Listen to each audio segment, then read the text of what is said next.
Sabe aquele momento em que o chão se abre debaixo dos seus pés e você percebe que sua vida inteira foi uma mentira? Pois é. O meu aconteceu numa terça-feira chuvosa de abril, na recepção climatizada do Hospital Santa Cruz, em Curitiba, às 3h20 da tarde.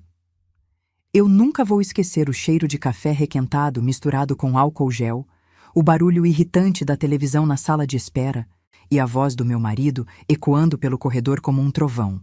O plano é meu, eu que pago, você vai me atender agora ou vai ter que explicar para o seu chefe por que está negando atendimento a um titular. Ricardo estava vermelho, aquele vermelho que eu conhecia tão bem depois de 19 anos de casamento. O vermelho da raiva mal controlada, do ego ferido, da necessidade desesperada de provar que ele era o homem, o provedor, o dono da situação. A atendente, uma moça franzina de uns 20 e poucos anos, olhava para ele com aquela expressão que eu também conhecia bem. Medo misturado com constrangimento. As outras pessoas na recepção tinham parado de mexer nos celulares e olhavam discretamente na nossa direção. Eu estava sentada a uns 3 metros de distância, na cadeira de plástico duro, segurando a bolsa no colo com tanta força que minhas unhas estavam marcando o couro sintético.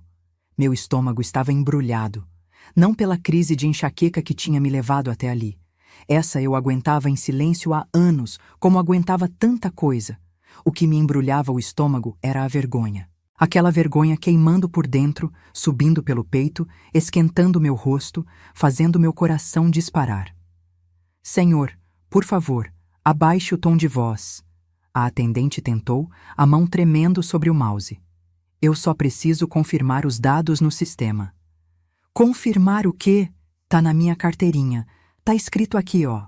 Ele bateu o cartão do plano de saúde no balcão com tanta força que o barulho cortou o ar.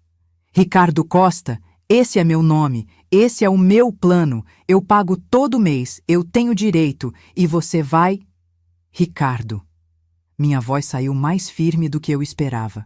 Levantei da cadeira, sentindo minhas pernas bambas, mas tentando manter a postura ereta que eu usava nas reuniões da empresa. Para. Você está fazendo um escândalo. Ele virou para mim com aquele olhar. Aquele que dizia, cala a boca, Fernanda. Você está me envergonhando na frente dos outros. Como se eu fosse o problema. Como se eu fosse a louca histérica que estava gritando numa recepção de hospital. Não se mete, Fernanda. Isso é entre mim e ela. Ele apontou o dedo para a atendente como se ela fosse uma criança sendo repreendida. Eu estou resolvendo porque você, como sempre, não resolve nada. Fica aí sentada, feito uma... Senhor. A voz da atendente cortou o ar, e havia algo diferente nela agora. Algo mais firme. Ela tinha parado de olhar para ele e estava olhando para a tela do computador, os olhos arregalados. Senhor, eu preciso informar que... Que o quê? Ricardo praticamente urrou. A moça engoliu seco. Olhou para mim.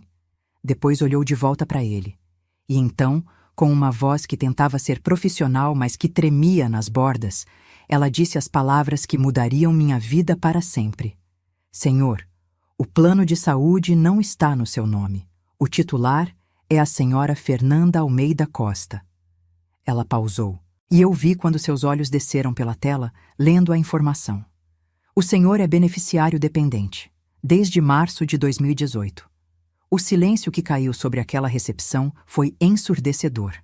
Ricardo ficou parado, completamente parado, como se alguém tivesse apertado o botão de pause num controle remoto. Eu podia ver o perfil dele, a mandíbula travada, os ombros tensos, e algo no meu peito, algo que estava preso há tanto tempo que eu nem sabia mais que existia, começou a se mover. Como é que é? A voz dele saiu baixa, perigosa. Oh, o plano está no nome da esposa do senhor, senhor Ricardo. A senhora Fernanda é a titular. O senhor consta como dependente. Aqui, ó. Ela virou a tela do computador alguns graus, o suficiente para ele ver. Desde 2018. Todo o histórico de pagamento está no CPF dela. Foi como se alguém tivesse acendido uma luz de estádio no meio da escuridão.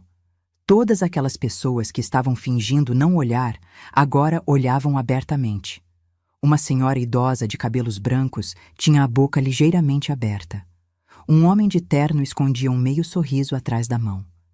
Duas mulheres mais jovens trocaram um olhar significativo.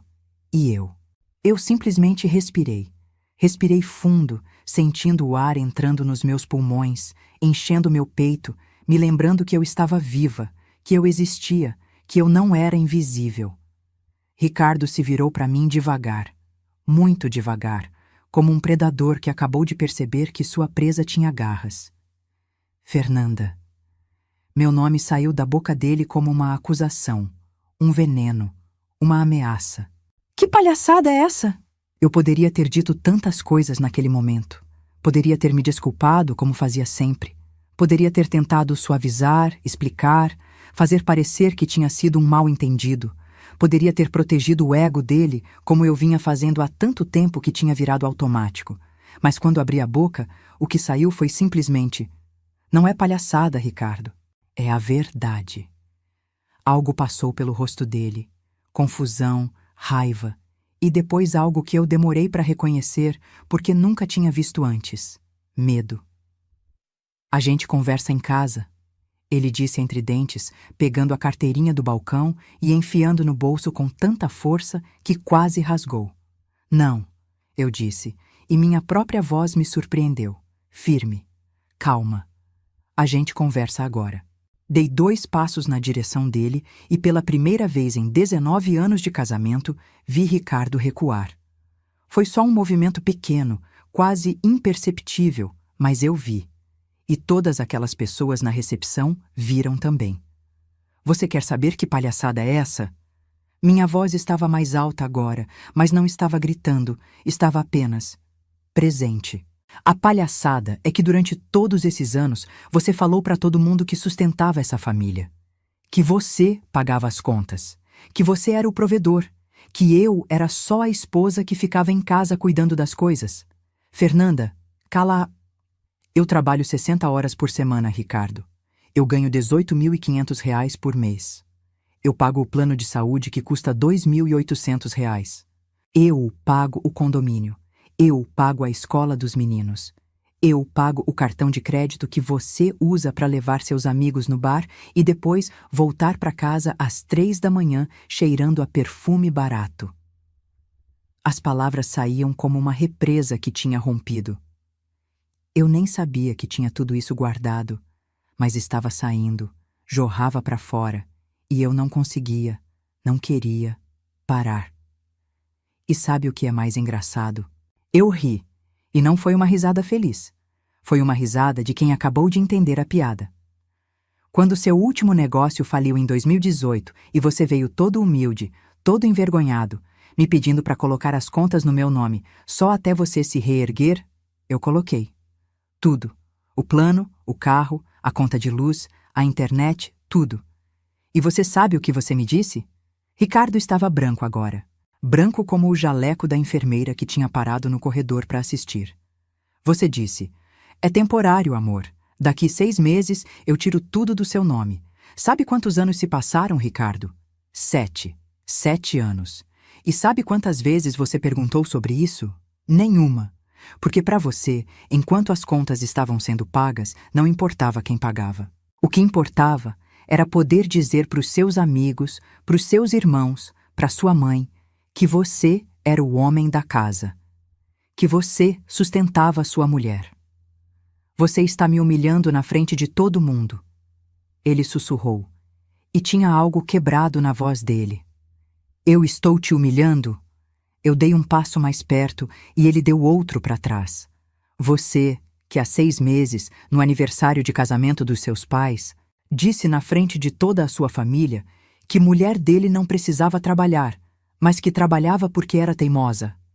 Você, que semana passada gritou comigo porque o jantar estava frio, sendo que você chegou 2 horas atrasado. Você, que ontem de manhã, quando eu disse que estava com dor de cabeça, respondeu: todo mundo tem problema, Fernanda. A diferença é que eu não fico reclamando. As lágrimas estavam descendo pelo meu rosto agora, mas minha voz não estava tremendo. Estava firme, estava sólida. Estava, pela primeira vez em muito tempo, dizendo a verdade. Eu te dei 19 anos da minha vida. 19 anos onde eu trabalhei, cuidei da casa, criei nossos filhos, paguei as contas e ainda tinha que ouvir você dizer que eu não fazia nada, que eu era sustentada, que eu devia ser grata. Fernanda! Ele tentou estendendo a mão. Não. Eu recuei. Não me toca. Não agora. Virei para a atendente, que estava com os olhos arregalados, testemunhando tudo aquilo. Por favor, pode me atender? Estou com enxaqueca há 3 dias e preciso de um médico. Sim, senhora, claro! Ela pegou meus documentos com as mãos tremendo. A senhora pode ir direto para o consultório 7. A doutora já está te esperando. Peguei minha bolsa, ajeitei a alça no ombro, e quando passei por Ricardo, ele segurou meu braço. A gente precisa conversar. Olhei para a mão dele no meu braço. Depois, olhei nos olhos dele. Você está certo. A gente precisa. Soltei meu braço da mão dele com um movimento firme. Mas não aqui, e não agora. Agora eu vou cuidar da minha saúde, com o meu plano que eu pago. E você vai para casa pensar muito bem no que vai dizer quando eu chegar. Comecei a andar em direção ao corredor. E Ricardo? Virei só o rosto, sem parar de andar. Quando eu chegar, você vai me ouvir. Vai me ouvir de verdade. Pela primeira vez nesses 19 anos. Porque eu acabei de descobrir uma coisa. Minha voz funciona muito bem quando eu decido usá-la. Virei e segui pelo corredor, deixando ele parado ali, no meio daquela recepção, com todas aquelas pessoas olhando, com a verdade nua e crua exposta como uma ferida aberta. E sabe o que eu senti enquanto andava? Não foi alívio, não foi vitória. Foi algo muito mais profundo, muito mais assustador e muito mais libertador. Eu senti que tinha acabado de acordar de um sono de 19 anos. E agora, acordada, eu não ia mais fechar os olhos. Se você quer descobrir o que aconteceu quando eu cheguei em casa naquela noite, o que eu encontrei no escritório dele que mudou tudo e como um simples cartão de plano de saúde se transformou na chave que abriu a porta da minha liberdade. Se inscreva agora no canal e ativa o sininho, porque o que aconteceu a seguir ninguém poderia imaginar. Deixa seu like se você já passou por algo parecido. E comenta de onde você está assistindo, porque essa história está só começando e a vingança foi servida gelada. Sentada naquela maca fria do consultório, esperando a médica aplicar a medicação na veia, eu fechei os olhos e deixei a memória me levar de volta. De volta para quando tudo era diferente. Ou pelo menos, quando eu achava que era. Conheci Ricardo num churrasco de domingo na casa dos meus pais, há 21 anos. Eu tinha 21, ele tinha 24. Eu estava terminando a faculdade de administração, estagiando num escritório pequeno no centro de Curitiba, usando a mesma calça preta 3 vezes por semana, porque era a única que tinha um corte minimamente profissional. Ele chegou de carro importado, camisa social de linho, relógio que brilhava no pulso, sorriso confiante de quem sabia exatamente o efeito que causava. Era amigo de um primo distante, dizia que estava montando uma empresa de importação, que tinha grandes planos, que ia fazer acontecer.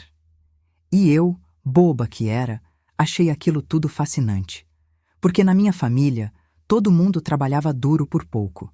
Meu pai era mecânico, minha mãe costureira. Meu irmão Rodrigo ainda estava no colegial. A gente morava numa casa simples no Boqueirão. E dinheiro era uma palavra que a gente conhecia mais pela ausência do que pela presença. Ricardo representava tudo o que eu não tinha: segurança, estabilidade, futuro. Ou pelo menos era o que eu pensava. Ele me cortejou como num filme romântico dos anos 90. Flores no meu trabalho, jantares em restaurantes que eu só conhecia de passagem. Passeios de carro pela cidade enquanto ele falava dos sonhos dele, dos planos, de como a gente ia construir uma vida incrível juntos. E eu me apaixonei. Me apaixonei pela ideia dele, pelo futuro que ele pintava com palavras bonitas e promessas maiores ainda. Quando ele me pediu em casamento, 6 meses depois de nos conhecermos, minha mãe chorou de alegria. Você pegou um bom partido, filha, ela disse, ajeitando o meu vestido de noiva simples que ela mesma tinha costurado. Ele vai cuidar bem de você. Eu acreditei nisso. Por muito tempo eu acreditei. Os primeiros anos foram bons, ou talvez não fossem, e eu apenas não tivesse com o que comparar. Morávamos num apartamento alugado no Água Verde, 2 quartos, varanda pequena, móveis que a gente comprou em 12 vezes sem juros. Eu tinha me formado e conseguido um emprego numa empresa de médio porte, ganhando razoavelmente bem para iniciante. Ricardo continuava com os negócios dele, sempre mudando, sempre quase dando certo, sempre precisando de mais um investimento. Quando engravidei do Lucas, com 23 anos, Ricardo ficou eufórico. Um homem de verdade, ele dizia, esfregando minha barriga. Vai ser igual ao pai, empreendedor nato. Eu sorri e não disse nada sobre o fato de que a gente estava atrasando o aluguel porque ele tinha investido o dinheiro do mês numa oportunidade imperdível que nunca se materializou. Minha licença maternidade de 4 meses foi a única pausa que tive. Assim que ela terminou, voltei para o trabalho, deixando Lucas com minha mãe durante o dia porque creche era caro e a empresa de Ricardo estava em fase de estruturação. Eu acordava às 5:30 da manhã, amamentava o bebê, deixava ele dormindo com a mamãe, pegava 2 ônibus até o trabalho, ficava até às 6 da tarde, pegava os mesmos 2 ônibus de volta, buscava meu filho chorando de cansaço, chegava em casa para fazer janta, lavar roupa, limpar a casa, porque Ricardo tinha estado ocupado o dia todo com reuniões importantes. Quando Sofia nasceu, 3 anos depois, o padrão já estava estabelecido. Eu trabalhava, cuidava, limpava, cozinhava, organizava. Ricardo tocava os negócios. A diferença era que agora eu tinha sido promovida, ganhava melhor, e o apartamento alugado tinha virado a entrada de um financiamento de um apartamento nosso, com o dinheiro da herança que minha mãe tinha me deixado quando morreu de câncer, 6 meses antes da Sofia nascer. Lembro do dia em que assinamos a escritura. Ricardo colocou o apartamento no nome dele. É melhor assim, amor, ele disse com aquele sorriso que eu ainda achava charmoso. Homem que é homem coloca as coisas no nome dele. É questão de responsabilidade. E eu, com a cabeça ainda tonta da perda da minha mãe, com 2 filhos pequenos, trabalhando 60 horas por semana, simplesmente assenti. Porque era mais fácil do que discutir. Porque eu estava cansada demais para lutar. Os anos passaram assim. Eu subia na empresa, analista, depois coordenadora, depois supervisora, depois gerente. Meu salário crescia. Nossa qualidade de vida melhorava. Mas tudo sempre tinha o nome dele. O carro, o apartamento, o plano de saúde, que naquela época ainda estava no nome dele porque a empresa dele tinha convênio. Convênio que eu descobri anos depois que não existia, ele pagava particular e escondia de mim. Ricardo se acostumou com aquilo. Com ter uma esposa que trabalhava feito louca, pagava as contas, criava os filhos, e ainda o tratava como rei quando ele chegava em casa. E o pior de tudo, eu também me acostumei. Acostumei a ser invisível. Acostumei a não reclamar. Acostumei a engolir a raiva, a frustração, o cansaço e sorrir quando ele dizia para os amigos: minha mulher trabalha porque quer, né? Eu dou toda a estrutura. Mas ela gosta de ter a independência dela. Independência. Que piada. Eu lembro do dia exato em que algo dentro de mim começou a mudar. Foi num sábado de manhã, fevereiro de 2018. Eu estava na cozinha, preparando o café da manhã.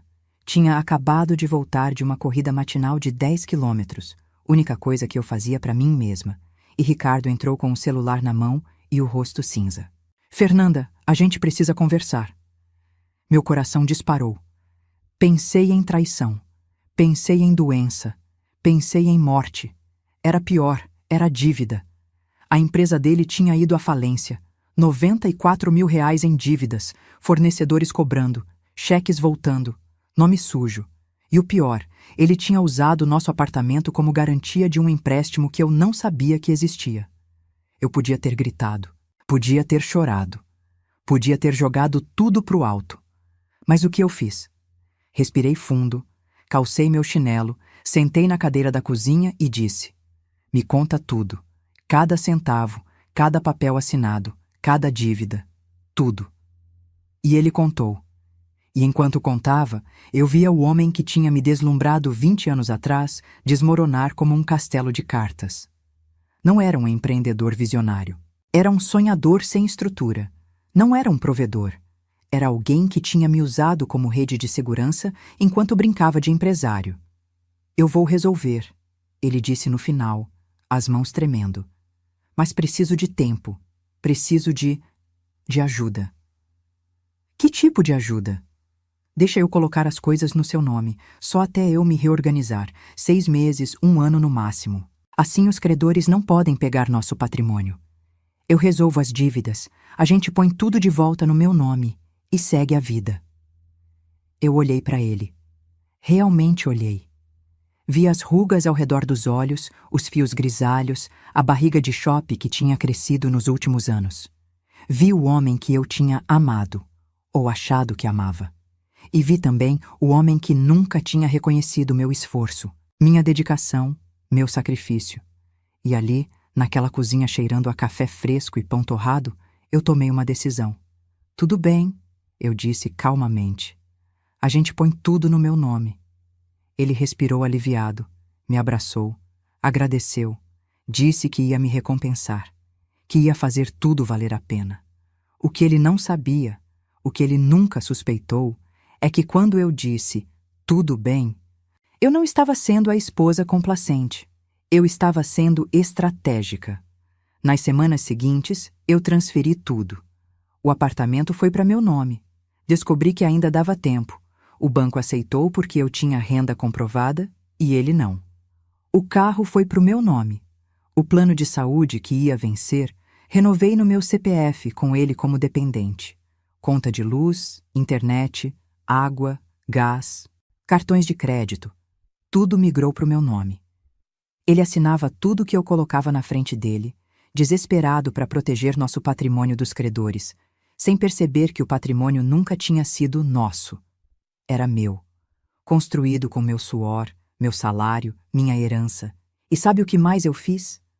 Abri uma conta bancária que ele não sabia que existia. Comecei a guardar dinheiro. Todo mês, uma parte do meu salário ia para aquela conta. R$ 300 aqui, 500 ali, 1.000 quando dava. Em 7 anos, aquela conta tinha R$ 187 mil. Uma fortuna silenciosa que crescia enquanto ele continuava fingindo ser o provedor. Porque eu tinha aprendido algo fundamental. O que ele não sabia não podia usar contra mim. Ricardo pagou as dívidas ao longo dos anos seguintes, com dinheiro emprestado do irmão dele, com uns bicos aqui e ali, com a pensão do pai dele que morreu. Mas ele nunca mais teve uma empresa. Nunca mais teve negócios. O que ele tinha era tempo livre, amigos que ainda acreditavam nas histórias dele, e uma esposa que continuava sendo invisível. Só que eu não estava mais dormindo. Eu estava observando, registrando, guardando, preparando. O plano de saúde no meu nome era só a ponta do iceberg. Eu tinha extratos bancários, comprovantes de pagamento, prints de conversas onde ele pedia dinheiro emprestado e dizia para os amigos que a Fernanda era louca por trabalhar tanto. Eu tinha gravações, sim, gravações, de jantares em família onde ele me diminuía na frente dos outros. Eu tinha um dossiê inteiro que meu irmão Rodrigo, que era contador, me ajudou a organizar. E eu tinha algo mais importante. A doutora Patrícia Mendes, minha melhor amiga desde a faculdade, que tinha se tornado uma das advogadas de família mais respeitadas de Curitiba. Fernanda, ela me disse num almoço 6 meses antes daquele dia no hospital, quando você vai parar de ser capacho? Não sou capacho, respondi, mexendo na salada sem comer. Você trabalha 60 horas por semana, paga todas as contas, cria seus filhos sozinha e ainda tem que ouvir esse homem dizer que te sustenta. Se isso não é ser capacho, eu não sei o que é. Eu sei que... Você sabe de nada, Fernanda. Você normalizou o absurdo. Você se convenceu de que amor é sacrifício, mas amor não é se anular. Amor não é ser invisível. Amor não é servir de escada para homem nenhum pisar em cima. As palavras dela me acertaram como um soco. Porque era verdade. Tudo era verdade. O que você quer que eu faça, Patrícia? Eu quero que você acorde. E quando acordar, eu quero que você me ligue, porque eu vou te ajudar a fazer o que tem que ser feito.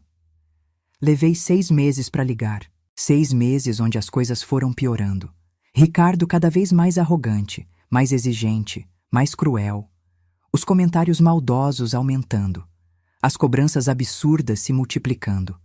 O desrespeito se tornando rotina. Até que chegou aquele dia no hospital. Aquele momento onde tudo explodiu. Onde ele humilhou uma atendente, me humilhou, se humilhou, e onde a verdade veio à tona de um jeito que nem eu poderia ter planejado melhor. A enfermeira terminou de aplicar a medicação.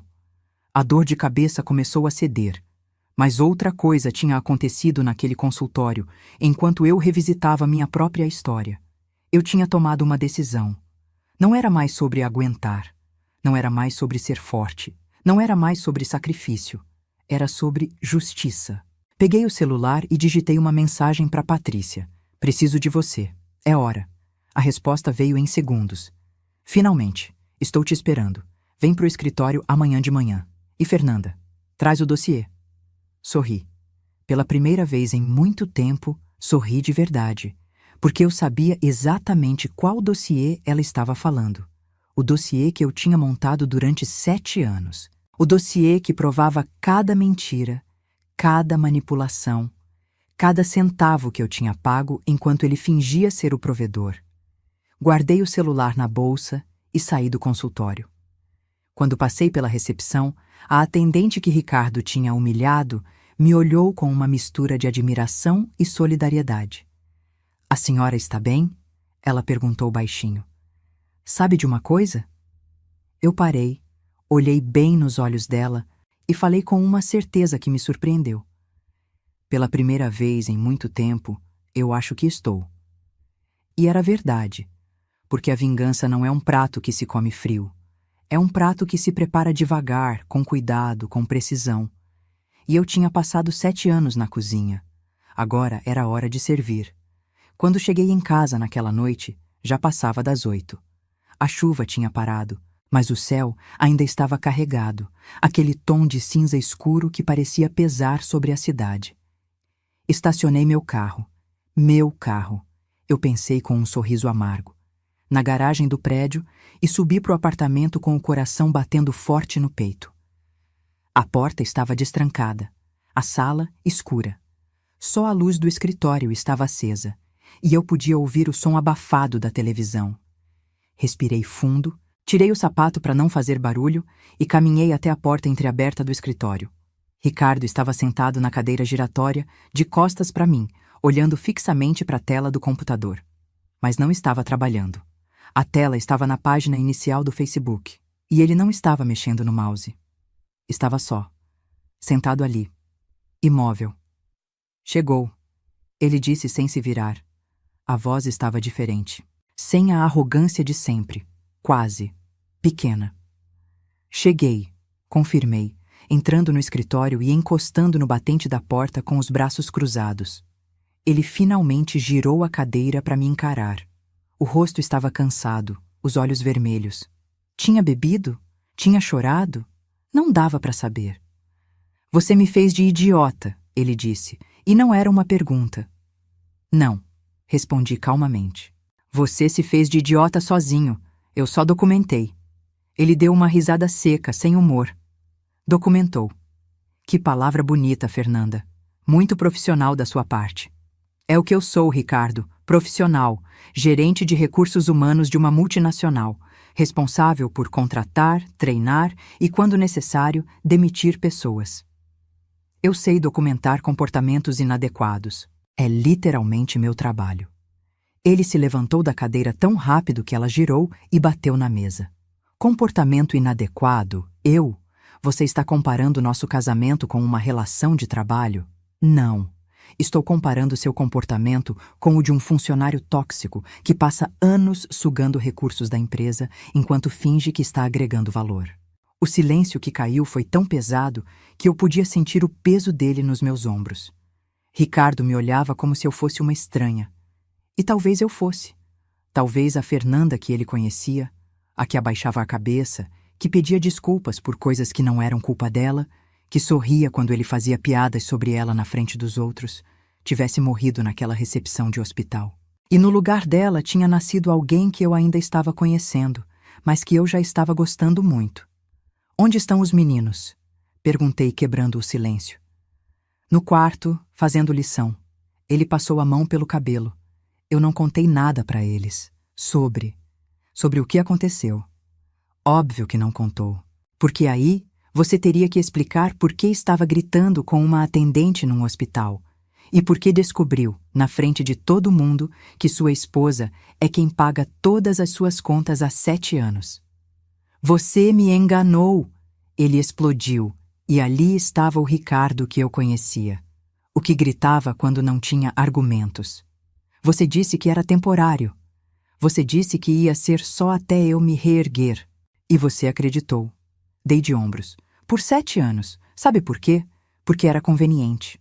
Porque enquanto as contas estavam sendo pagas, você não se importava de onde vinha o dinheiro. O que você se importava era manter a farsa lá fora. O Ricardo provedor. O Ricardo bem-sucedido. O Ricardo que sustenta a família. Eu sustento essa família. Com o quê, Ricardo? Minha voz subiu pela primeira vez e eu senti uma satisfação estranha em ver ele dar um passo para trás. Com que dinheiro? Porque eu tenho os extratos bancários aqui, ó. Peguei meu celular e comecei a rolar pela tela. Conta de luz, meu cartão. Condomínio, meu cartão. Supermercado, meu cartão. Escola dos meninos, débito automático da minha conta. Plano de saúde que você gritou que era seu hoje. R$ 2.847 debitados todo mês do meu salário. Eu contribuo, ele insistiu, mas a voz estava fraca. Ah, é? Com o quê? Com os R$ 2.000 que você ganha fazendo bico de consultoria para o seu amigo? R$ 2.000, Ricardo. Meu salário é 18.500. Você contribui com 8% das despesas dessa casa e acha que isso te dá o direito de me tratar como empregada? Ele abriu a boca, fechou, abriu de novo. Eu cuido de outras coisas. Que outras coisas? Especifica para mim. Porque eu trabalho 60 horas por semana, chego em casa e ainda tenho que fazer comida porque o máximo que você faz é esquentar uma pizza congelada. Eu levo os meninos no médico, nas reuniões da escola, no dentista. Eu que ajudo com a lição de casa. Eu que compro roupa, material escolar, presente de aniversário dos amiguinhos. Me diz, Ricardo, que outras coisas você cuida? Lágrimas de raiva estavam descendo pelo meu rosto. Mas eu não estava chorando de tristeza. Estava chorando de pura liberação. De finalmente, dizer tudo que tinha ficado entalado na garganta durante quase 20 anos. E sabe o que é pior? Continuei, limpando as lágrimas com as costas da mão. O pior não é nem o dinheiro, é o desrespeito. É você dizer para os seus amigos que eu trabalho porque sou teimosa. É você fazer piadinha na frente da sua mãe sobre como a comida poderia estar melhor se eu me dedicasse mais. É você chegar em casa de madrugada cheirando a perfume e esperar que eu não comente nada porque homem precisa de espaço. Eu nunca te traí, ele disse rapidamente, os olhos arregalados. Não? Inclinei a cabeça. E aquela mensagem no seu celular 3 meses atrás? Foi ótimo te ver ontem quando a gente repete? Com um emoji de coração.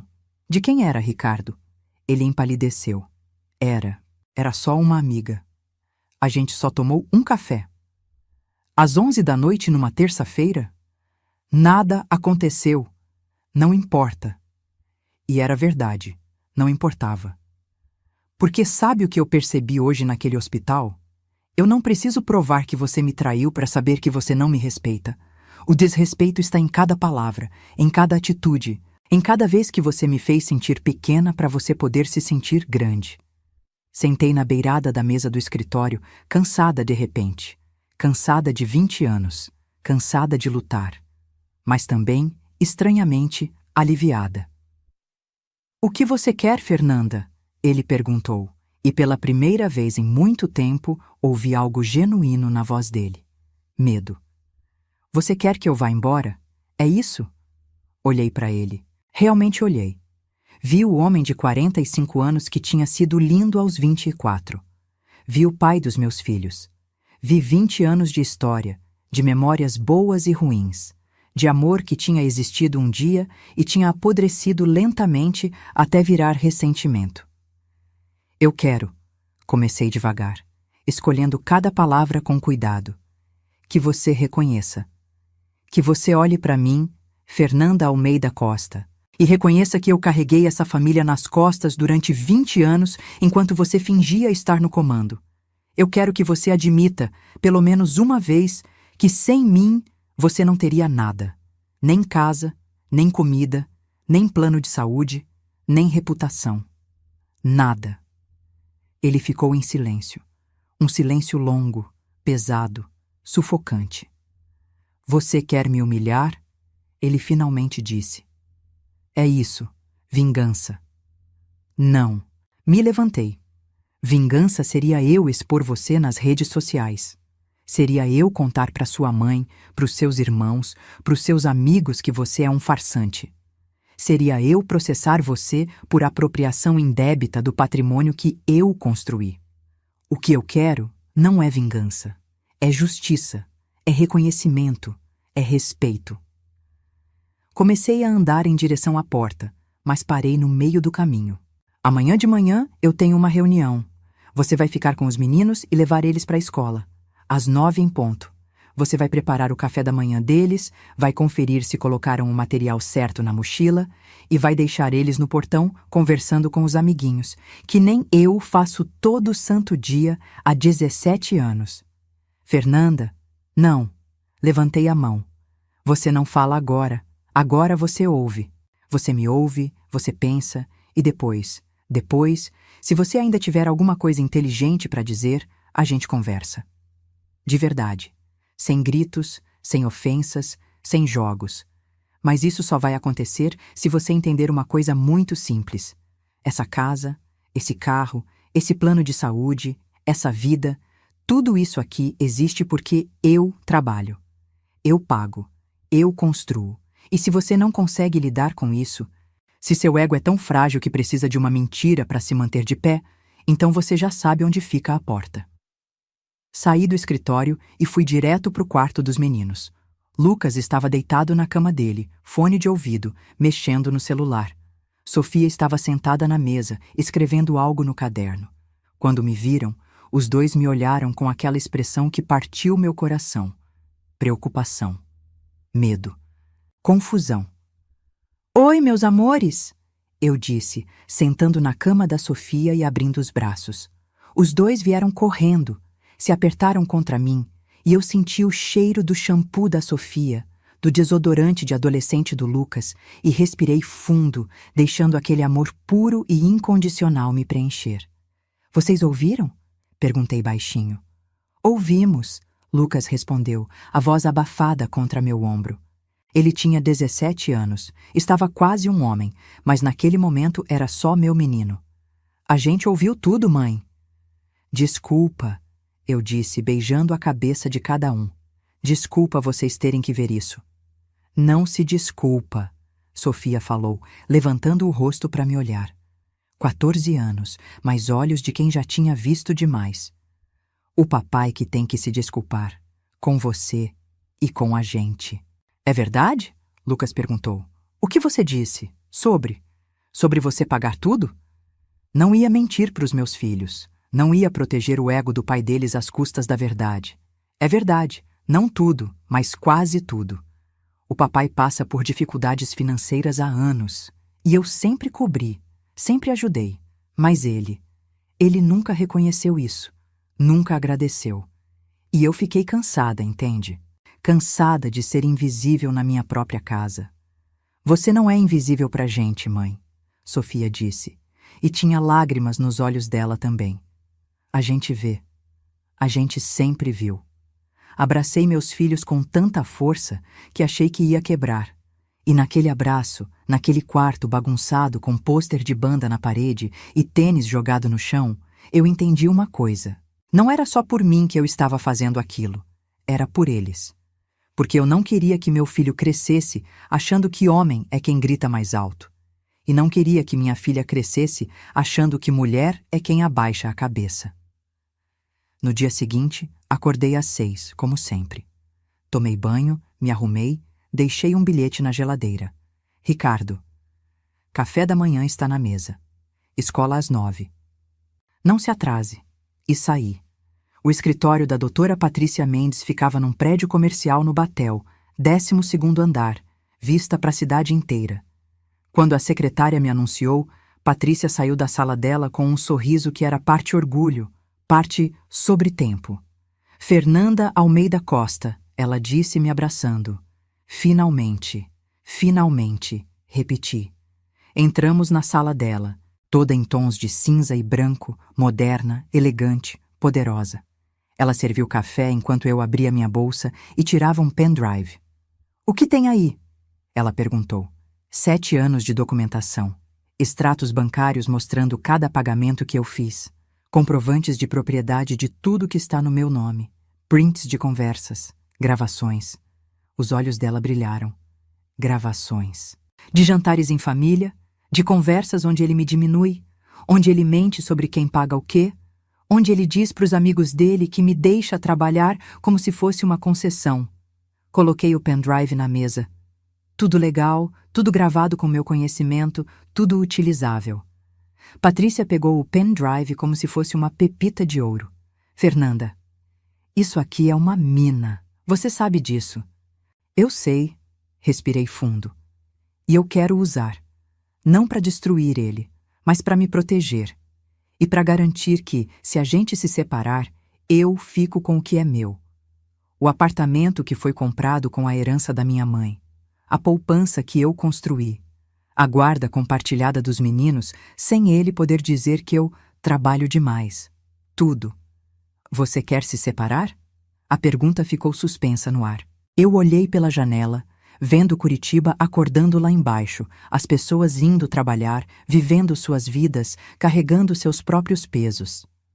"Eu não sei", admiti. "Eu sei que não posso continuar assim. Não posso continuar sendo invisível. Mas 20 anos, Patrícia. 2 filhos, uma história inteira. Uma história onde você foi desrespeitada." Ela completou gentilmente. "Fernanda, eu sou sua amiga antes de ser sua advogada. E como sua amiga, eu te digo, você merece mais. Você sempre mereceu mais. A questão é, você está pronta para lutar por isso?" Olhei para ela. Para minha amiga que tinha me visto crescer, evoluir, me anular, e que agora estava me vendo renascer. "Estou", eu disse, e dessa vez eu acreditava. Nos dias seguintes, as coisas em casa ficaram estranhas. Ricardo ficou quieto. Muito quieto. Levava os meninos para a escola. Fazia comida. Mal feita, mas fazia. Limpava a cozinha. Não reclamava. Mas também não conversava. Vivia como um fantasma na própria casa, evitando meu olhar, dormindo no sofá, desaparecendo no escritório. Até que numa sexta-feira à noite, 2 semanas depois do episódio do hospital, ele bateu na porta do meu quarto. "Fernanda, posso entrar?" "Pode." Ele entrou devagar, as mãos nos bolsos, parecendo menor do que era. Sentou na beirada da cama, longe de mim. Eu conversei com um terapeuta essa semana. Isso me surpreendeu."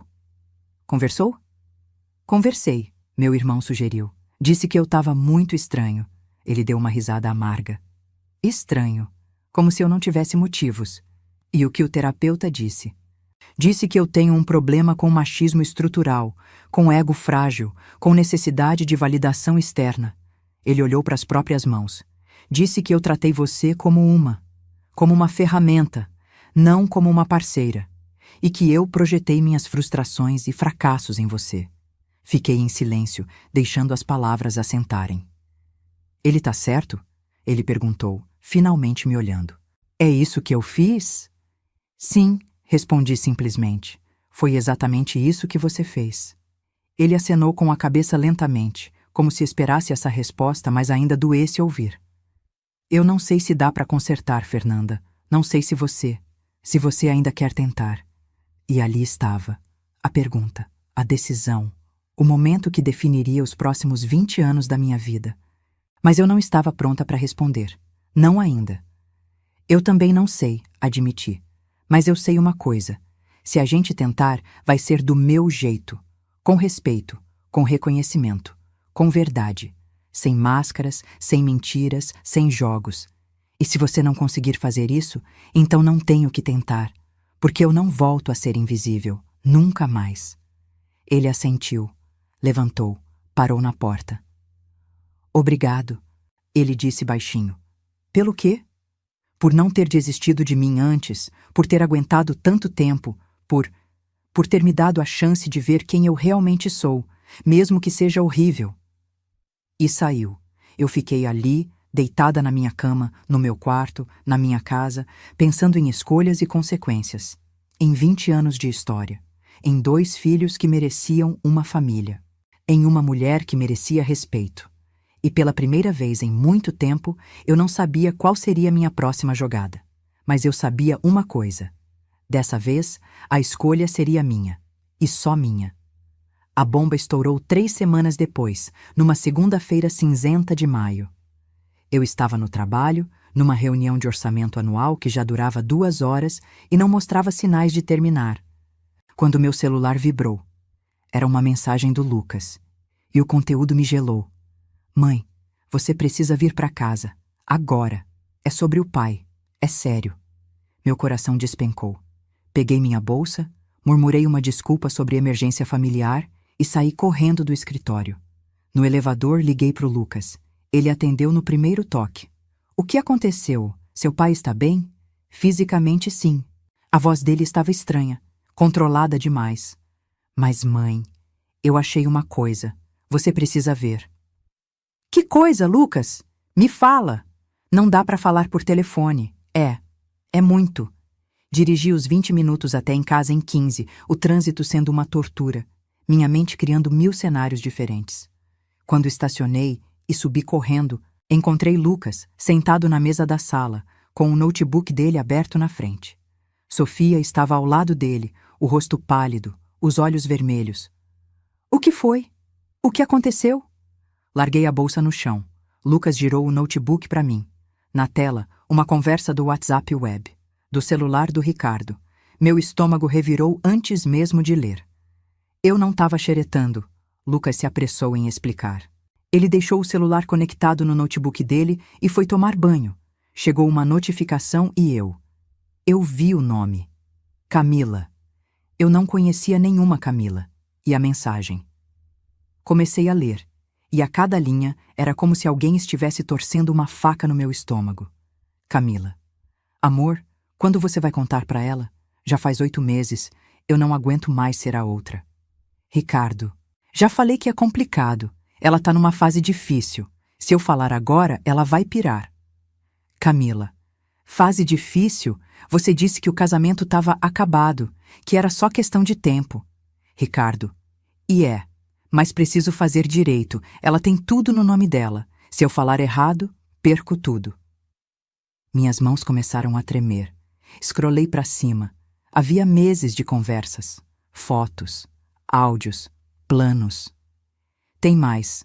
Lucas disse baixinho e clicou em outra conversa. Dessa vez, um grupo chamado Churras dos Brother. Eu reconheci os nomes. Eram os amigos próximos do Ricardo. Marcelo. E aí, Rick, como tá a situação em casa? Ricardo. Tensa, cara. Mas estou administrando. A Fernanda descobriu que tá tudo no nome dela e tá com esse papo de respeito e reconhecimento. Mulher de TPM mental, te juro. Fernando. Mas é foda, né, mano? Tu depender da mina. Ricardo. Foda é ela achar que isso muda alguma coisa. Tô fazendo uma cara de coitado, indo na terapia, todo bonitinho. Daqui uns meses ela amolece, a gente volta ao normal, e eu vou tirando as coisas do nome dela aos poucos. Mulher é tudo igual, esquece rápido. Marcelo. E a Camila? Ricardo. Essa eu vou enrolando também. Por enquanto tá servindo bem para eu esquecer da neurose lá de casa. Fechei os olhos. Respirei. 1, 2, 3 vezes. Mas a raiva, a dor, a traição, queimavam tão forte que eu sentia meu corpo inteiro tremendo. Mãe, Sofia começou, mas eu levantei a mão. Onde ele tá? No quarto. Tá no telefone com alguém. Levantei. Caminhei até o quarto com passos que pareciam ressoar pela casa inteira. Abri a porta sem bater. Ricardo estava deitado na cama, celular no ouvido, rindo de algo que a pessoa do outro lado estava dizendo. Quando me viu, o sorriso morreu. Deixa eu te ligar depois. Ele disse rápido no telefone e desligou. Fernanda, o que... 8 meses, eu disse. Minha voz estava calma. Calma demais. Camila. 8 meses você tá tendo um caso com uma mulher chamada Camila. Ele ficou branco. Branco feito papel. Eu não... Seu filho acabou de me mostrar suas conversas. Todas elas. Com ela, com seus amigos. Tudo, Ricardo. Eu vi tudo. Ele se levantou da cama tão rápido que tropeçou nos próprios pés. Fernanda, eu posso explicar? Explicar! Minha voz finalmente rachou. Finalmente subiu. Finalmente, soltou toda a fúria que eu tinha segurado. Você vai explicar o quê? Que me traiu durante 8 meses? Que chamou meu sofrimento de TPM mental? Que disse para os seus amigos que tá me manipulando, fazendo cara de coitado para eu amolecer? Que disse que eu vou esquecer rápido porque mulher é tudo igual? Você não entendeu o contexto. Contexto? Dei um passo na direção dele e ele recuou. O contexto é que enquanto eu trabalhava feito uma condenada para pagar suas contas, você estava transando com outra mulher. O contexto é que quando eu finalmente tive coragem de me impor, de exigir respeito, você fingiu que ia mudar só para me manipular. O contexto é que você é um mentiroso, um covarde e um... A porta se abriu. Lucas e Sofia entraram. Meus filhos, olhando para o pai deles como se olhassem para um estranho. É verdade? Lucas perguntou, a voz quebrada. O que tá nessas conversas? Você tá traindo a mãe? Você estava fingindo esse tempo todo? Ricardo olhou para o filho. Abriu a boca. Fechou. Os ombros caíram. Filho, as coisas entre adultos são complicadas. Não envolve eles nisso. Coloquei meu corpo na frente dos meus filhos. Você não vai justificar sua traição usando coisas de adultos como desculpa. Você não vai fazer eles se sentirem responsáveis pela merda que você fez. Fernanda, por favor. Por favor, o quê, Ricardo? Por favor, te perdoa? Por favor, finge que não vi? Por favor, volta a ser a idiota que eu era antes? Comecei a rir. Uma risada histérica, dolorida. Você sabe qual é a parte mais engraçada de tudo isso? Eu quase acreditei. Quase acreditei que você tinha mudado, que tinha entendido. Quando você disse que tinha ido na terapia, quando você começou a ajudar em casa, eu pensei, talvez ele tenha acordado. Mas não, era tudo teatro. Teatro para me manter controlada enquanto você planejava seu próximo movimento. Peguei meu celular e liguei. Patrícia atendeu no segundo toque. Fernanda, prepara os papéis, eu quero o divórcio, agora. Do outro lado da linha, silêncio. Depois, tem certeza? Olhei para o Ricardo, para o homem que eu tinha amado, que tinha sido pai dos meus filhos, que tinha compartilhado 20 anos da minha vida, e não senti nada, nada além de alívio. Absoluta. Eu vou no escritório agora. Me encontra lá em 1 hora. Traz o pendrive. Fernanda, espera! Ricardo tentou. Não. Desliguei o telefone e olhei para ele. Realmente olhei. Pela última vez como esposa. Você teve sua chance. Você teve 19 anos e 11 meses de chances, e você usou cada uma delas para me diminuir, me trair, me enganar. Então agora você vai me ouvir pela última vez como sua esposa. Porque depois disso, eu vou ser apenas a ex que tirou tudo de você. Você não pode. Eu posso. E eu vou. Comecei a contar nos dedos. O apartamento? Comprado com a herança da minha mãe. Tá no meu nome. É meu. O carro? Financiamento no meu nome, pago com o meu salário. É meu. A poupança. Construída com o meu dinheiro guardado durante 7 anos. É minha. E os meninos? Olhei para os meus filhos. A guarda vai ser minha também. porque eu sou quem paga a escola, plano de saúde, roupa, comida, tudo. E agora eu tenho prova disso. 7 anos de provas. Os meninos são meus filhos também, ele gritou. São, Sofia falou, se adiantando. E quando olhei para ela, vi uma mulher jovem onde antes havia uma menina. Mas a gente escolhe ficar com a mãe, porque a gente sempre viu quem realmente cuidava da gente. Lucas! Ricardo olhou para o filho com desespero. Lucas limpou as lágrimas do rosto com as costas da mão. Desculpa, pai, mas eu não consigo. Não consigo olhar para você do mesmo jeito. Não depois dessas conversas. Não depois de ver como você falou da mãe. Como você riu da dor dela. Era como assistir um prédio desmoronar. Pedra por pedra, andar por andar. Até restar só entulho. Ricardo desabou na cama, o rosto nas mãos, e começou a chorar. Não lágrimas de arrependimento. Lágrimas de quem finalmente entendeu que perdeu tudo. Fernanda, eu te amo. Não. Minha voz estava firme agora. Firme e final. Você não me ama. Você ama a ideia de mim. A esposa que trabalha, paga contas, cuida de tudo e ainda deixa você se sentir o homem da casa. Você ama a conveniência, a segurança, o conforto. Mas me amar? Amar quem eu realmente sou? Você nunca amou, porque se amasse, teria me respeitado. E respeito é a primeira forma de amor. Virei para as crianças. Peguem algumas coisas. A gente vai passar uns dias na casa do tio Rodrigo. E ele? Sofia perguntou, olhando para o pai. Ele fica. Esse apartamento é meu, mas eu não vou tirar ninguém na rua. Ainda. Ele tem 2 semanas para achar um lugar. Depois disso, minha advogada entra em contato com os próximos passos. Voltei para o quarto. Peguei uma mala do armário e comecei a jogar roupas dentro, sem nem olhar direito o quê. Ricardo continuava sentado na cama, imóvel, em choque. Você vai se arrepender, ele disse baixinho. Parei, virei devagar. Eu já me arrependi. Me arrependi de cada ano que passei, me anulando para te fazer se sentir importante. Me arrependi de cada vez que defendi você quando sua mãe insinuava que eu não servia. Me arrependi de cada centavo que gastei mantendo essa farsa. Mas sabe de uma coisa? Arrependimento é só uma palavra. O que importa agora é o que eu vou fazer com o resto da minha vida. E eu vou fazer ela valer cada segundo que desperdicei com você. Fechei a mala, chamei os meninos e saí daquele quarto, daquela casa que era minha, mas que nunca tinha parecido um lar, sem olhar para trás. No carro, enquanto dirigia para a casa do meu irmão com meus filhos em silêncio no banco de trás, meu celular tocou. Número desconhecido. Atendi no viva voz. Alô? Fernanda? Uma voz de mulher, jovem, chorando. Meu nome é Camila. Eu preciso falar com você. Meus dedos apertaram o volante com tanta força que meus nós ficaram brancos. Falar o quê?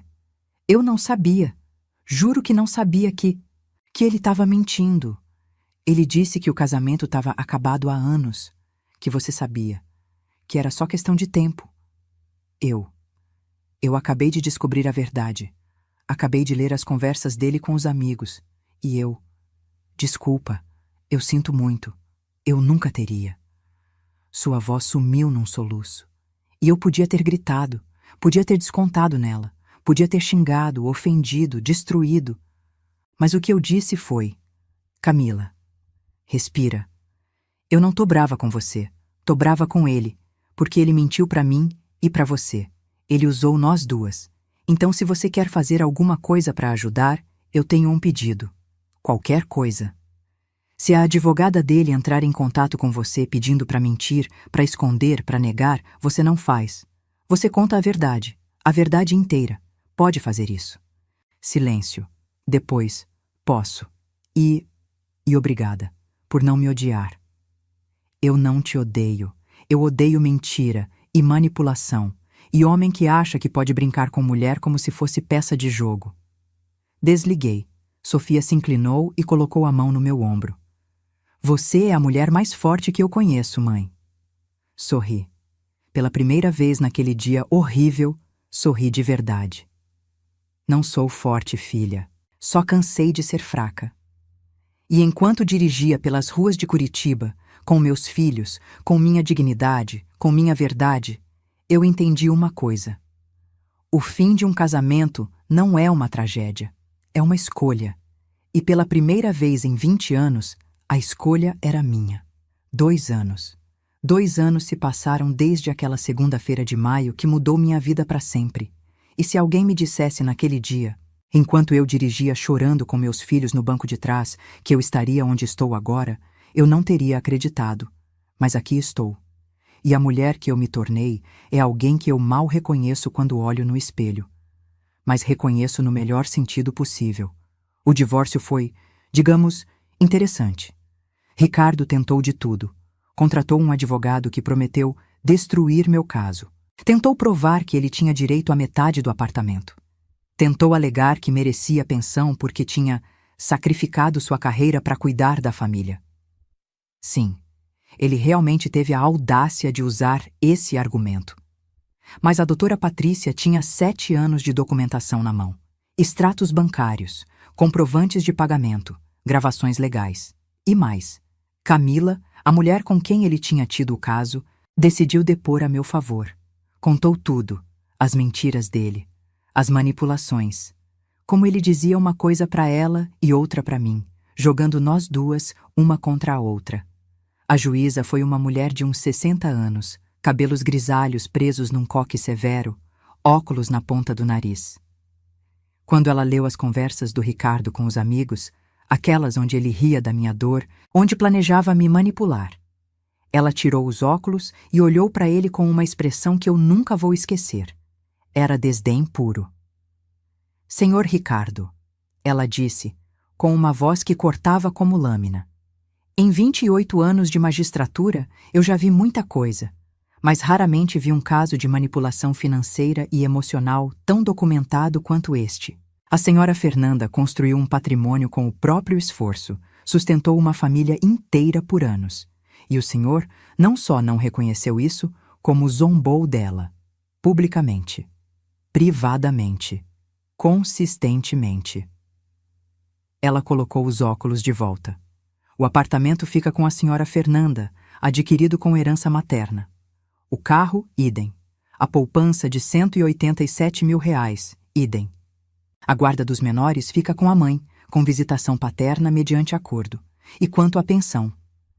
Ela pausou, e eu vi o advogado do Ricardo se inclinar para frente, esperançoso. Não há.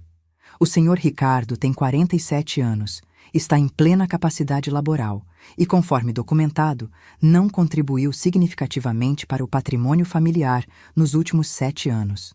Caso encerrado. A batida do martelo ecoou pela sala, e eu respirei. Pela primeira vez em meses, respirei completamente. Ricardo tentou apelar. Gastou dinheiro que não tinha com advogados que prometeram reverter a decisão. Passou 6 meses entrando com recursos, todos negados, e a cada negativa eu via ele encolhendo um pouco mais. O homem que tinha sido tão grande, tão confiante, tão convencido da própria importância, estava virando uma casca. Hoje, 2 anos depois, ele mora num apartamento de 1 quarto no Portão, divide aluguel com um colega, trabalha como representante comercial ganhando comissão. Vê os meninos 2 vezes por mês, quando tem dinheiro para fazer alguma coisa com eles. Lucas, que agora tem 19 anos e está na faculdade de engenharia, é educado, mas distante. Sofia, com 16, ainda está processando. Alguns dias ela liga para o pai chorando, dizendo que tem saudade do jeito que as coisas eram. Outros dias ela me abraça e diz: "Obrigada, mãe, por ter tido coragem." E quanto a mim, eu mudei de emprego 8 meses depois do divórcio. Uma headhunter me procurou oferecendo uma posição de diretora de RH numa startup de tecnologia. Salário de R$ 26 mil. Home office 3 vezes por semana. Plano de participação nos lucros. Eu aceitei sem pestanejar. Com o dinheiro da poupança, fiz uma reforma no apartamento. Tirei aquele papel de parede cafona que o Ricardo tinha escolhido. Pintei as paredes de cinza claro. Coloquei quadros que eu gostava. Comprei móveis que eu escolhi. Transformei o escritório dele numa sala de yoga onde eu pratico toda manhã. Voltei a ter hobbies. Entrei num clube de corrida. Faço aula de cerâmica às quintas-feiras. Comecei a aprender italiano online, porque sempre quis, mas nunca tinha tempo. E sabe qual é a verdade? Eu sempre tive tempo. Eu só estava gastando esse tempo sendo infeliz. 6 meses atrás, numa festa de final de ano da empresa, conheci alguém. Daniel, 49 anos, viúvo há 3 anos, pai de 2 filhos já adultos, engenheiro civil. Ele me ofereceu uma bebida no bar, a gente começou a conversar sobre trabalho e de repente estava 3 da manhã e a gente ainda estava conversando na varanda, rindo, descobrindo que tínhamos trilhas sonoras parecidas da vida. Você é incrível, ele disse naquela noite. Você nem me conhece. Respondi, mas estava sorrindo. Eu sei, mas quero conhecer, se você deixar. E eu deixei, devagar, com cuidado, porque eu tinha aprendido que não dá para reconstruir com pressa. A gente começou a sair, jantares, caminhadas, cinema. Ele conheceu os meninos 3 meses depois. Lucas achou ele gente boa. Sofia ficou meio ressabiada, mas aos poucos foi se abrindo. Daniel é diferente do Ricardo em tudo. Ele me pergunta sobre o meu dia e realmente escuta a resposta. Ele divide a conta nos restaurantes sem eu precisar pedir. Quando vem em casa, ele lava a própria louça. Ele respeita meu espaço, meu tempo, meu trabalho. E quando eu falo sobre a promoção que ganhei, ele comemora comigo, não apesar de mim. Você merece, ele disse quando contei que tinha sido promovida a vice-presidente de RH. Obrigada, respondi. Não me agradeça, você que conquistou. Eu só estou feliz de estar perto de alguém que sabe seu próprio valor. Saber meu próprio valor. Que conceito estranho e maravilhoso. Passei tanto tempo achando que meu valor estava em quanto eu podia fazer, quanto eu podia aguentar, quanto eu podia servir. Mas meu valor sempre esteve em quem eu era. A mulher que trabalhava 60 horas por semana e ainda fazia janta para as crianças. A mulher que guardou dinheiro por 7 anos planejando uma saída. A mulher que ficou na recepção de um hospital e ouviu a verdade sobre sua própria vida sem desmoronar. Essa mulher foi sempre forte. Ela só tinha esquecido. Hoje de manhã, acordei às 6, como sempre. Mas não porque tinha que acordar. Porque eu quis. Coloquei meu tênis de corrida, prendi o cabelo e saí para correr pelos 10 quilômetros do meu circuito favorito. O sol estava nascendo, pintando Curitiba de laranja e rosa. E eu corria sentindo o ar fresco nos pulmões, o chão firme debaixo dos pés, e pensei: eu sou livre. Livre das mentiras, livre da manipulação, livre de ter que ser pequena para alguém se sentir grande. Quando voltei, os meninos ainda estavam dormindo. Fiz café, panquecas, coloquei a mesa. Sofia apareceu primeiro, de pijama, cabelo bagunçado, me deu um beijo na bochecha e disse: Bom dia, mãe. Dormiu bem? Dormi, respondi. E era verdade. Eu dormia bem todas as noites agora. Sem dor de cabeça, sem nó no estômago, sem aquela sensação de estar sempre em alerta, sempre esperando a próxima crítica, a próxima humilhação. Lucas apareceu em seguida, já vestido para a faculdade, pegou 3 panquecas de uma vez e se sentou. Mãe, você viu que saíram as notas? Tirei 9 em cálculo 2. Vi sim. Parabéns, filho. Sabia que você conseguia. É, eu também sabia. Ele sorriu. Aprendi com você. A não desistir, sabe? Meu coração apertou. Do jeito bom, do jeito que aperta quando você percebe que apesar de tudo, de toda a dor, de todo o sofrimento, algo de bonito nasceu no meio do caos. Meus filhos aprenderam. Aprenderam que amor não é sacrifício, que respeito não é opcional, que dignidade não se negocia. O pai ligou ontem, Sofia disse de repente mexendo no celular. Perguntou se a gente podia visitar ele no fim de semana. Disse que quer conversar. Olhei para ela. E você quer ir? Ela deu de ombros. Acho que sim. Ele é meu pai. Ele fez coisa errada, mas... sei lá. Acho que todo mundo merece uma chance de tentar de novo. Não de voltar, mas de... sei lá, de ser diferente. Lucas assentiu. Eu também vou, mas no meu tempo, nas minhas condições. E ali estava. A maturidade que vem da dor processada, do trauma transformado em aprendizado. Meus filhos não estavam negando o pai, mas também não estavam aceitando qualquer coisa em nome do sangue. Estavam estabelecendo limites. Estavam respeitando a si mesmos primeiro. Eu tinha ensinado isso. Sem querer, sem planejar, eu tinha ensinado pelo exemplo. E isso valia mais do que qualquer palavra. À tarde, fui almoçar com Patrícia e meu irmão Rodrigo. A gente se encontrou num restaurante japonês no Batel, o mesmo onde o Ricardo uma vez tinha me dito que sushi era bobagem de gente metida. Pedi um combinado gigante e comi cada pedaço com prazer. Você tá radiante, Patrícia disse, tomando saque. Sério, parece que rejuvenesceu 10 anos.